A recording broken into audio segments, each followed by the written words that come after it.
Hi friends, ఈరోజు నేను గోధుమ పిండితో పూరీలు ఎలా చేశానో మీతో షేర్ చేసుకుంటాను. ముందుగా ఒక బౌల్లో 1 కప్పు గోధుమ పిండిని తీసుకున్నాను.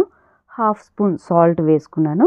ఒక పించ్ సోడా ఉప్పు వేసుకొని బాగా కలుపుకొని కొంచెం వాటర్ పోసుకొని ఇలా పిండిని కలిపి పక్కన పెట్టుకున్నాను.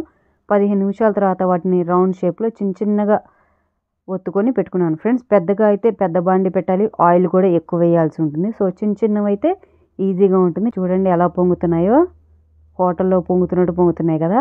మనం పూరీలు బాగా పొంగాలి అంటే ఆయిల్ బాగా వేడిగా ఉండాలి ఫ్రెండ్స్. ఆయిల్ బాగా వేడిగా ఉంటే పూరీలు మంచిగా పొంగుతాయి. కానీ పూరీలు వేసేటప్పుడు మనం చాలా జాగ్రత్తగా వేయాలి. ఒకేసారి 4-5 వేయకుండా 1 బై 1 స్లోగా వేస్తూ జాగ్రత్తగా తీసి పక్కన పెట్టుకోవాలి. ఎందుకంటే బాండీ స్లిప్ అయినా ఆయిల్ మన మీద పడే అవకాశం ఉంటుంది. 4-5 పూరీల తర్వాత కొంచెం గ్యాప్ ఇస్తే మళ్ళీ పూరీలు మంచిగా పొంగుతాయి. వేడి పూరీల్ని పూరీ కర్రీతో తింటే యమ్మీగా ఉంటాయి. కర్రీ లింక్ కింద డిస్క్రిప్షన్లో ఇస్తాను.